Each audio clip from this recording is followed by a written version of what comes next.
Basically, kalau untuk gampang ya, saya ngelihatnya ini sebagai smartphone yang di kepala. Tujuannya yaitu untuk memanusiakan teknologi. Dari Sergey Brin, dia menceritakan kenapa dia mau dengan Google Glass, itu karena buat dia, orang bermainan telepon terus-terusan, itu tidak manusiawi buat dia, karena harus ngeliat ke bawah terus. Nah, dengan idenya Google Glass ini, karena selalu di kepala, dan informasi yang masuk itu bisa dilihat dengan mudah. Kalau buat saya sekarang ini, misalnya ada email masuk, saya bisa tinggal tap di sini, atau tilt my head up, nanti bisa kelihatan emailnya apa. Saya bisa langsung bilang read aloud buat membacakan emailnya, atau buat bisa bilang reply to, bisa langsung saya bacakan apa message yang saya mau balas. Saya bisa dapat Google Glass ini dari salah satu campaign-nya Google awal tahun ini. Mereka nge-launch campaign namanya If I Had Glass di Google+.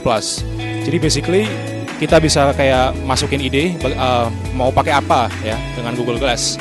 Dari semua peserta, Google memilih 8.000 orang untuk kesempatan buat membeli Google Glass.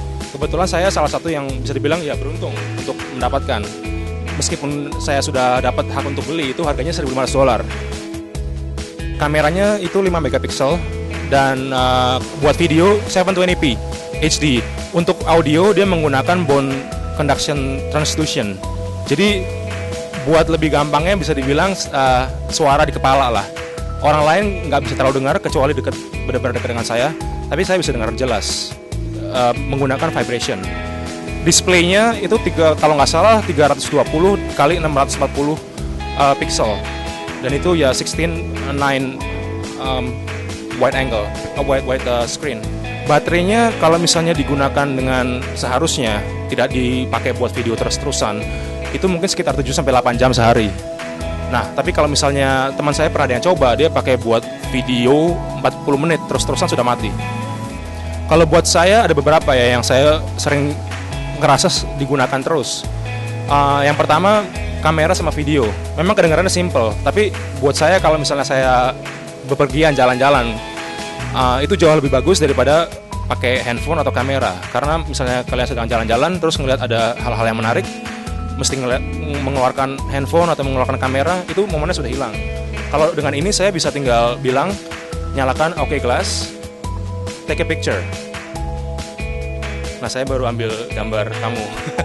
Atau enggak, bisa tinggal ditekan di sini, ada tombolnya ya. Kalau misalnya saya tap sekali, itu ngambil foto. Tapi kalau misalnya saya tahan lama, itu ngambil video. OK Glass, record a video.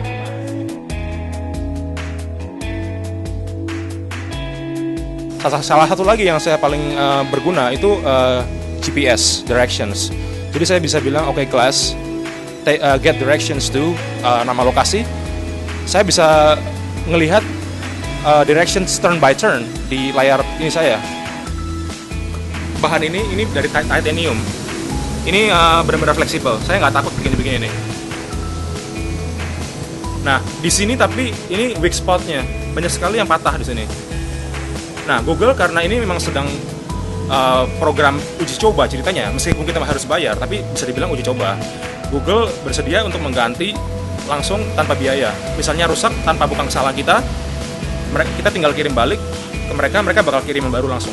Jadi mereka benar-benar really trying to help us of understanding this thing.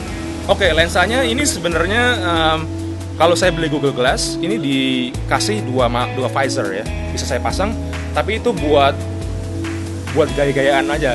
Yang satu hitam, black visor. Ada juga yang clear shield, yang clear visor. Itu kalau buat saya, menurut saya, misalnya kalau lagi naik sepeda, dipakai itu kan lebih enak, jadi ngeblok angin ya. Nah, kalau yang ini sebenarnya ini bukan official dari Google.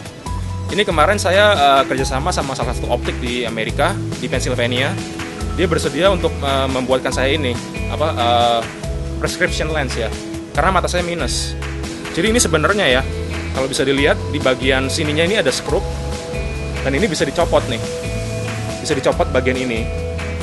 Nanti kita bisa masukin lagi frame lain. Google bakal sediakan yang officialnya, yang benar-benar untuk support prescription lens. Saya kemarin sempat tanya sama salah satu developer advocate-nya Google Glass. Saya tanya, ada plan nggak buat dimasukkan ke bahasa lain? Jawaban dia sekarang ini dia mau fokus ke bahasa Inggris dulu.